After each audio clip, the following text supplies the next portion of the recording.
What's up, you guys? Your girl G here. Welcome back to my channel. We are right back at it. We're going to talk about an episode of Life After Lockup. Y'all know this is my show.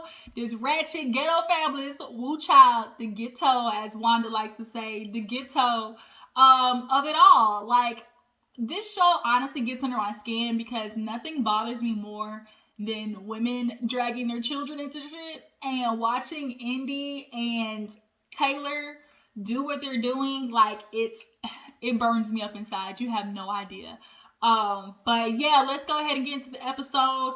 I'm trying to knock out everything. I did Ready to Love. That should be posted by now, so y'all go check that out. I'm gonna do Life After Lockup, and then we're gonna get into Put a Ring on It. But yeah, let's go ahead and get into the episode because there was a lot. There was like a lot that happened. So we opened up the episode with Kevin knocking old Kurtis's, as he said, pitch ass out. Okay, he said, do it. And he stuck that chin out there, y'all. He said, and boy, let me tell you, Kurtis came around and just right there, knocked him out cold. The legs twisted and everything. Boy, he folded in half. I was like, yikes. You definitely ain't getting the pussy now, okay? Because don't no girl want to hop on and do a full split for a dude that just got knocked out. So Kevin, he walked away like a pimp too when he did it. He just said, walked away. It was like, pick him up. And I don't think the producers or security was expecting that to happen. So he laying down, you know, like in the cartoon movies, at the stars and Tweety Bird going around his head.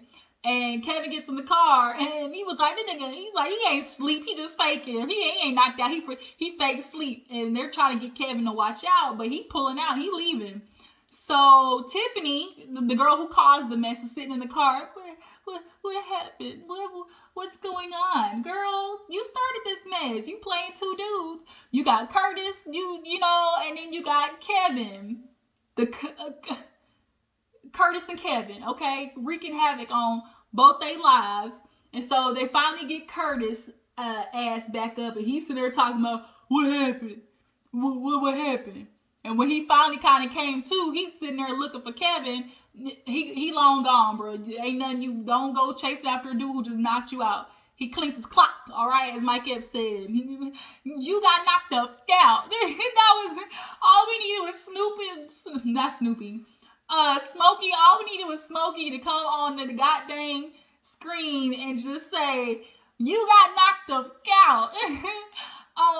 But yeah, so Kurtis, they ended up checking on him, calling the ambulance and everything. And girl's just sitting, are you okay? And he was like, man, I'm fine. You could tell his poor little pride was hurt.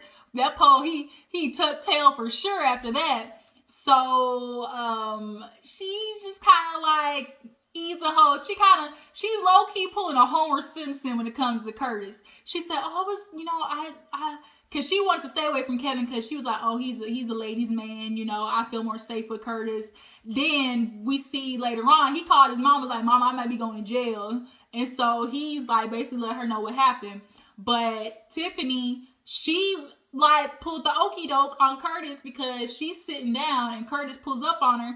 And he's like, you know, what's going on? Like, you're not ready to leave. And so I just want to let you know, like, this is not what I wanted. And, you know, I just feel like it's best for me if I don't go with you. And, you know, I just really hope you understand. And it's like, Tiffany, bitch, I see what you're doing. She basically, and then the confessional was like, you know, I like Kurtis. And I mean, I'm with him because, I don't really know why I'm with him. And it's like, girl, you know why you playing with him. That's what it is.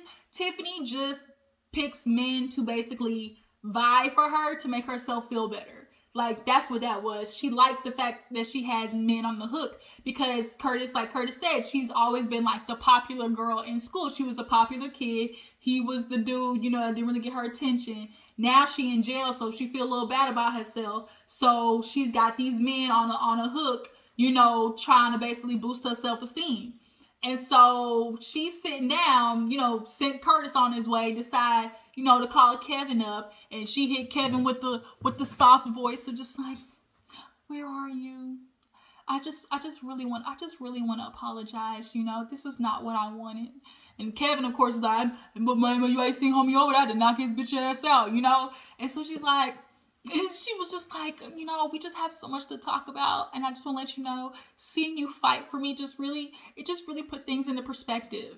I.e., I just saw this nigga got knocked out, and I'm no longer moist for him. That's what that was. Her coochie dried all the way up watching him get knocked out. So she's like, can you just please come back? Like, can you come get me? Like, I just really feel like we need to talk. Like, I just really feel like that's what we need right now.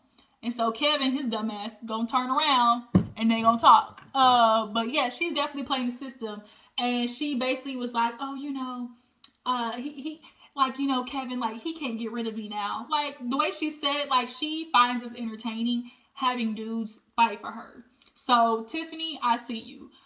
Moving on. Let's talk about Charlie. You guys, Charlie / Chazz, he's a new addition. He tries to make himself feel cool, or one of the guys, by joining a heavy metal rock band that he met on Craigslist. Unfortunately, poor little Chazz is shaped exactly like his job, which is an accountant. When you think of accountant, that he literally looks the part. So he basically talking to his friend about the girl Bronwyn. I thought it was Bronwyn at first, but it's pronounced Branwyn. Branwyn, I guess. Who Branwyn? Who pronounces that way? But nonetheless, they're like, are you sure this is what you want to do? Like, don't you want to test drive the car before you drive it off the lot? He was like, no, I know she loves me. We've been talking, for a couple of years now. And, she's so beautiful. He's like, but I'm just concerned about when she gets out.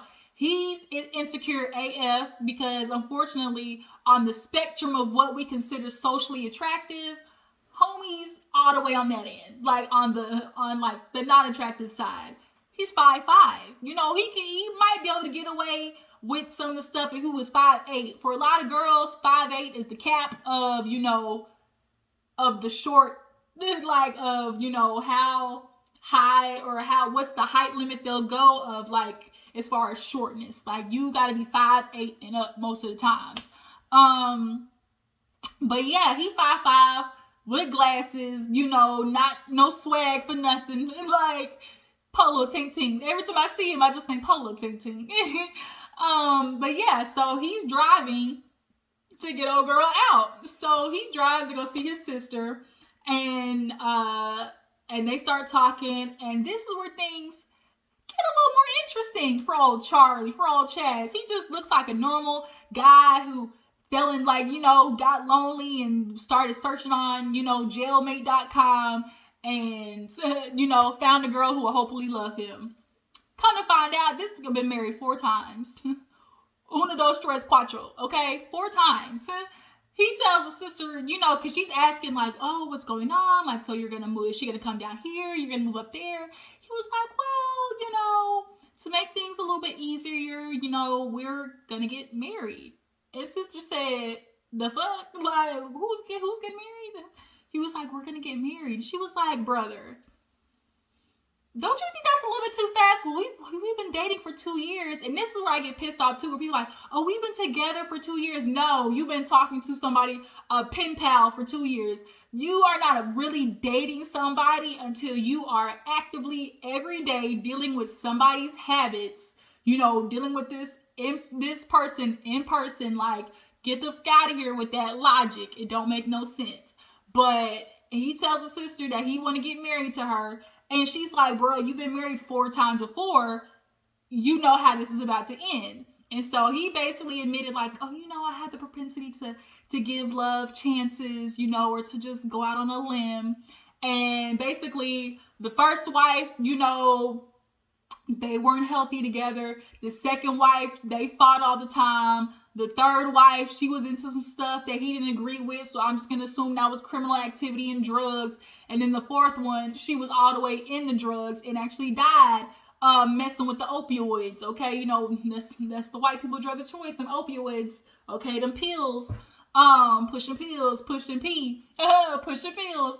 So he actually found her. Like, his last wife, he actually found her dead. So he got a little PTSD when it comes to this, and the fact that she's a girl, actually come to find out, that's involved with family who's addicts, and I think she's an ex-addict. I'm just going to assume that because of her environment. This isn't gonna work, Charlie. I hate to break it to you. So old girl calls and he's on the phone with her. Oh my God, you just look so beautiful. And the sister's like, let me talk to her, right? So she's on the phone with old girl. She's like, oh my God, like you're so nice. Like my brother's, so happy to see you.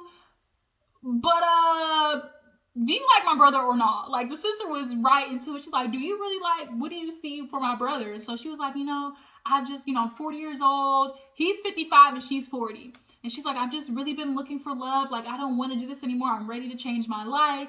And he's just somebody who I can definitely see myself growing with. I grew up in a family full of addicts and, everybody is struggling. And that's just not what I want for myself. I want to get away and, grow with somebody. So when she said that, the sister had the same idea that I thought, which is, do you really love him or are you using him as an opportunity to get away from your family? You have a family full of addicts and everybody's all messed up and stuff like that. So you're trying to get out of this environment, but that don't change the fact that you're a product of your environment. So are you just going to bring that badass behavior, over there with Chazz/Charlie? Because that's what it's looking like. Okay? But he, of course, is into it. He has decided that he's going to play Captain Save-A-Ho once again. From hearing the fact that he's been married multiple times and jumps into him, like that. He's giving me, I like to pick damaged women to basically make up for the fact that I'm insecure. Because if I pay this girl's way, if I take care of her and show her what love really is, like she'll fall in love with me in the process. And I hate to break it to you, Chazz, man to woman or woman to man, either way, whatever it is, you loving somebody does not get their damage, loving somebody does not put their damage away. Trust me, I know. You can't love somebody's damage away. You can love somebody all you want, whether it be friend, family, whatever. It don't fix what's wrong with them. So he needs to stop doing that. Bro, you need to cut it out. He wasting his money. And even the friends was like, oh, what's she talking about? Probably talking about a car, huh? And he was like, actually, we really are. And I was like, shit. What was that girl last season? Or that she was ringing that old dude and she got a car from him. Damn, what was that dude's name? Old as hell. Always wanted sex all the time. And the one who he had the toupee and he liked being tied up and played with his prostate getting tickled and stuff like that. Y'all know who I'm talking about. The fake millionaire. But yeah, these women, look, they get what they can out of these dudes and these lonely ass men.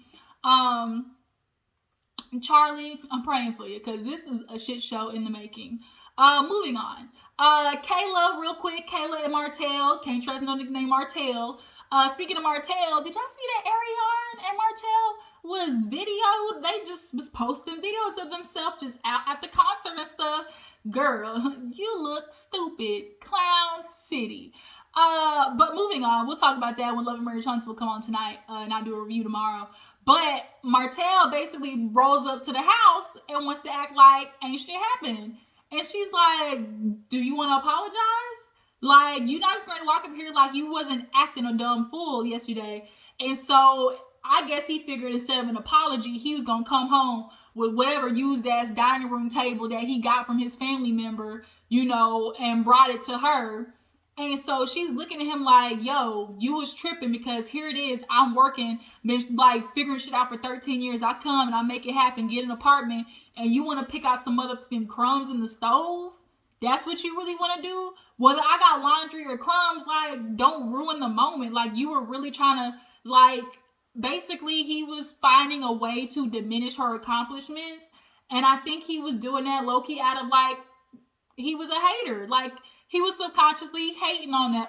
He was hating on her. Here it is. She done got an apartment and everything. And you see little bitty crumbs and you want to talk about, I'm just a cleanly man and I expect the same thing. Bro, you're not in jail no more. It's not like you got parole, your little chief officers or whatever coming by and making sure your cell clean. So cut that shit out.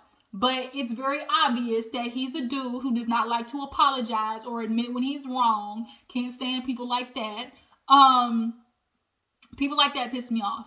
Not being able to admit when you're wrong, it does not get you nowhere in life ever. But she's looking at him and she's yelling. She's like, yo, you really pissed me off. He's like, why are you talking to me like that? She's like, bro, because you acting like you didn't do nothing wrong. Like, yeah, okay, you saw those things, but you didn't have to do it like that. And then secondly, where did you go? And I'm asking the same thing. He talking about, oh, I went to my home to pick me up, and we went by my grandma's house, and I said hi to her. And I'm like,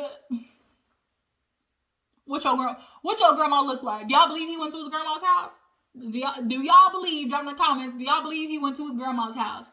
I believe Martell's telling the half-ass truth. Niggas, they'll tell half the truth and not hold the truth. You might have went to your grandma's house, Martell. I give you that big. You might have went to your grandma's house, but did you stay the night at your grandma's house? Where did you sleep, Martell? Where did you sleep? That's what we need to figure out. But he tried to dance around everything, do what dudes do, like, oh, if I joke or if give me a kiss, you love me, like if I smother her with affection, that's gonna make her not pay attention. Like, dudes do that to try and distract it away, and for some women it'll work for a little bit, but after a while you start getting annoyed that your needs are you're constantly getting disrespected. But she basically told him, man, fuck off, I'm out of here, I'm not gonna do this with you. And he, I want something to eat, I'm hungry. She's like, what you want to eat? Bitch, first of all, why you even asking him what he want to eat? You better not cook a motherfucking thing for him after what he said. But he talking about he wants some shrimp Alfredo from the strip club in particular. Boy, good night. Moving on. So let's knock out Lacey and Antoine. Antoine is a burnout. Literally the definition of a white kid burnout. First of all, Lacey's the same age as his mama. They were friends. She put Lacey on to her son, and now she upset. But Antoine gets out, and he is a dead giveaway of... He's a dead giveaway of, literally a self-sabotage. All these dudes is self-sabotage. Because he starts talking about how, oh, I've been arrested since I was 18. I've been stealing cars, selling drugs. And, he's like, I do want to get things right, but the problem is I always just go back to my old ways because I get bored. What do you mean I get bored? You get bored getting a job? Do you get bored? If you had a job, there ain't enough time to get bored. And if you bored, pick up a hobby. Just because you get bored, that don't mean you go steal. Oh, I'm bored, so I'm going to go steal the Honda Civic 2 doors down. The fuck? And then the second thing too, his mama, she a druggie. She a druggie. I don't know if it's the powder, or I don't know if it might be the opioids. White women's love that. Let me get my Ambien, Vicodin, Xanax. She's one of them type of mamas, and she mixing it with the alcohol too. Yeah, she need help. And I guarantee her son was the plug. I guarantee he was responsible for his mama getting some of them. That get her hot, okay? But as of right now, you can tell Lacey's ignoring all the signs. Guys in prison, they just, talk to a bunch of women, but I trust him. And it's like, girl, please. So, once again, another shit show. Moving on. There's 2 more people left. We got Indy and then Tayler. So, Indy and Harry. Indy, I need you to get back to reality, sis. I need you to get back to reality because I think Indy keeps trying to find these mediums or psychics, because as long as she's getting something from them, she can live there. She can live in that reality of what they tell her instead of the real world, where real people live. And Harry, he ain't even for, because he don't believe in that no way. So they go in there, and the lady immediately is like, I'm picking up some anxious energy, some anxiety and just some hesitancy. And I'm just like, that's kind of vague. So strike one. I like most of I'm low key, it depends. It depends. I'm a believer of the spiritual world and, of just energies and stuff like that. Mediums. I do believe in stuff like that, but not everybody is that. Some of these people out here will fuck you out your money, basically feeding you lies and fairy tales and fallacies. But so I was like Harry in the beginning, but then as the session went on, I started to realize, she might be onto something. So she was like, oh, you know, I'm kind of sensing a little bit of anger, and it's kind of leaning more towards you. And Andy looks at him, and so she's like, well, can you confirm that? And he was like, no. He was like, because she looked at me, that gave you the cue. She was like, she didn't look at you until after I mentioned the anger. And so Andy was like, quit being a dickhead. And he was like, well, you know. And so she was like, oh, so you're not a believer. I get it. It's okay. So you just want to fight me along the way, don't you? You know. And so he's like, I'm just saying, like, you know, sometimes people just be giving cues. They just be saying shit, you know. And so they end up moving on, and she's just kind of like, you know, it's like as well. It's just like I'm sensing, you know, just like a lot of pent up anger. And what else did she say? Defense. She was like, you know, just somebody just constantly just building up a wall, just ready to always, you know, be on defense. And that shit is Harry. Like, it literally is Harry. So at that point, Indy starts asking, because she's like, what else do you want to know? And she was like, marriage and kids. Because of course, Indy is one of those women who is going to get pregnant or married to try and keep a nigga. And ladies, let me tell you, stop having babies and getting married thinking that's gonna change the fact that your nigga ain't, or that he's gonna go out in these streets. If he wanna go out in these streets, getting married and having a baby ain't gonna change Nathaniel, okay? Nathan. So the lady's like, I can see it, but there first needs to be you know, some healing, some efforts on both sides. So when she said that, I was like, ooh, thank you, because Anais, the girl who was telling Indy all that shit in the first place, was telling her, girl, go for it. The universe is telling you to go for it, boo-boo. And I'm glad this one told her, girl, slow down. Like, slow down. Not right now. And then all of a sudden, Harry wants to agree with her. Oh, yeah, you know, like she said, yeah, not right now, you know.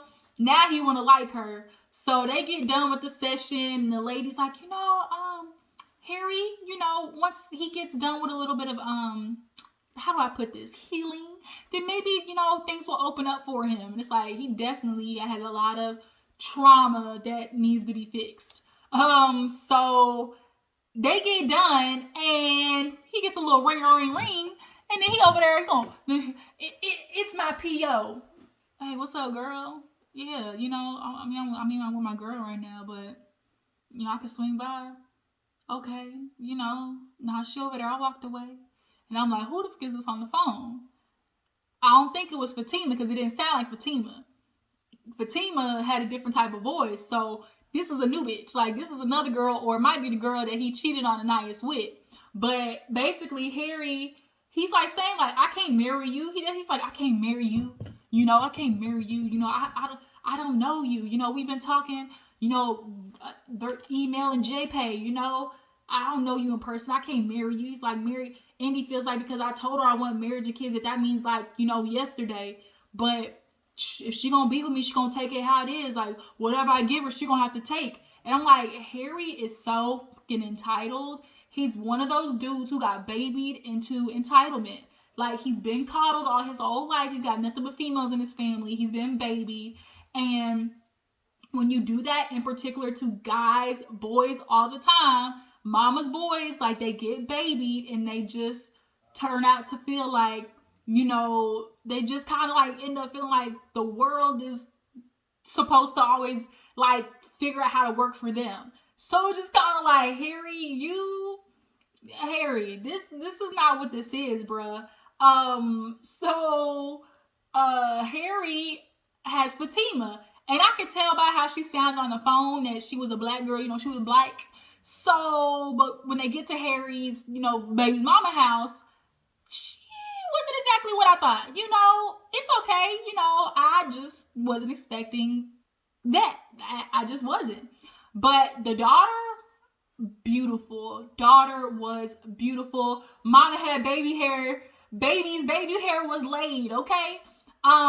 Indy want to meet old girl, but don't rush, girl, don't rush. So he goes in, and the girl is so happy to see him, of course. You know, the mama did what most mamas do. Daddy's away at camp.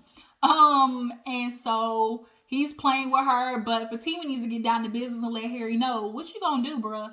Cause you out, And how you gonna do this? Because this isn't like, no, this ain't for play. Like, this isn't just, oh, you hang out with her. Like, your life is hectic. You got another woman with 2 kids. First of all, where is Indy's other child at? Because he said 2.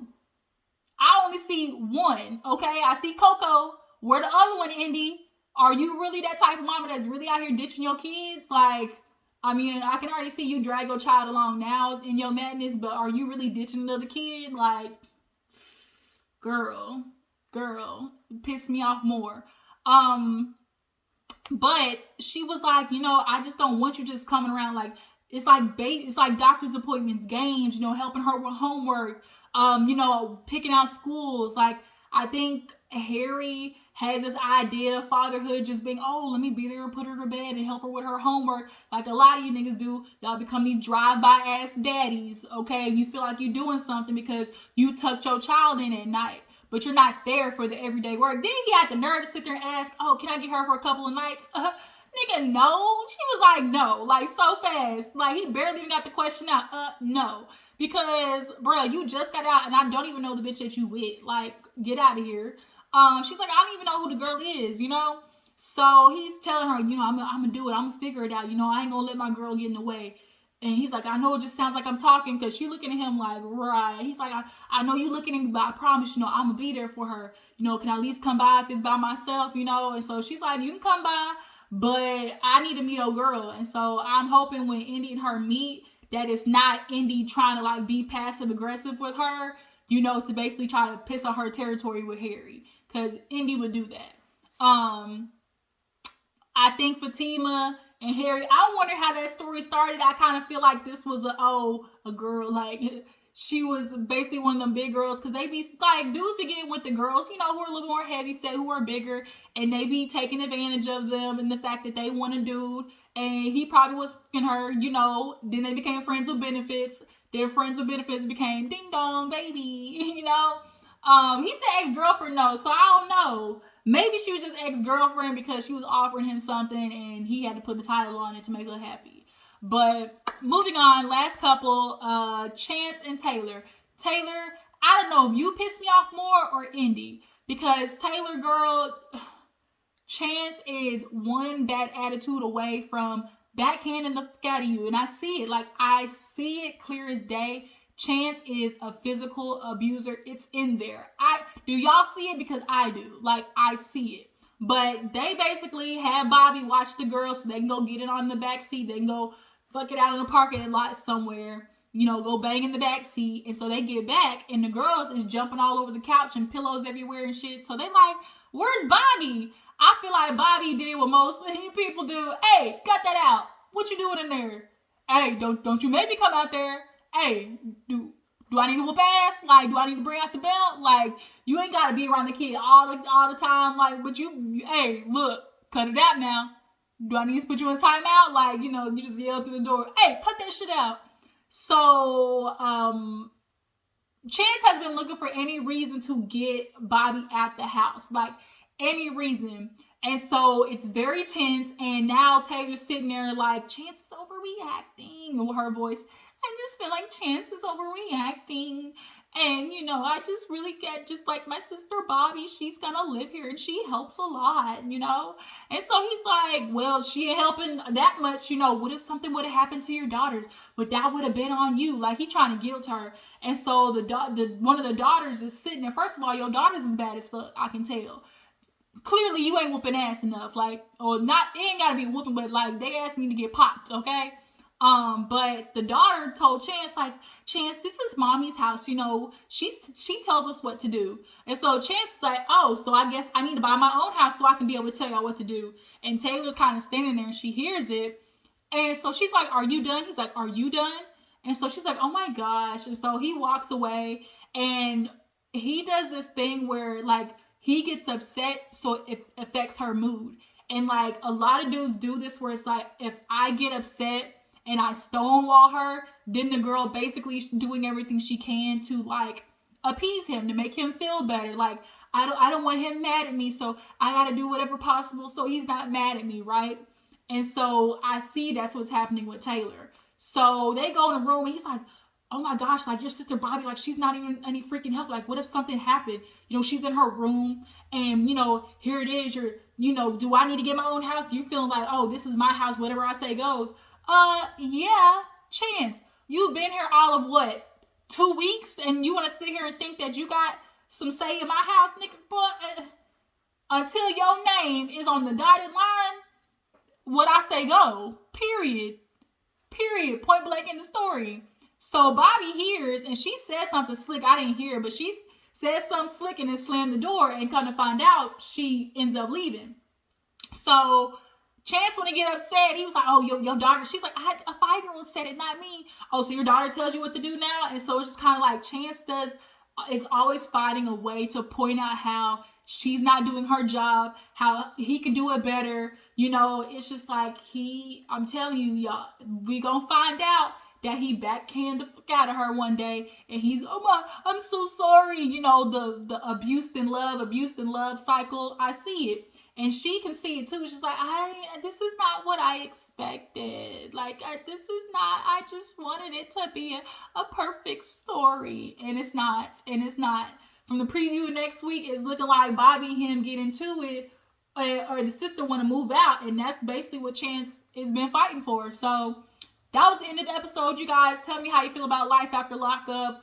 What couples do you feel like, gotta go, gotta bounce? What do y'all feel about Chance? Am I the only one seeing that the nigga is has a propensity to be physically abusive? Like, I see that shit. But yeah, that's it, you guys. Life after lockup. I will see you guys later. Deuces.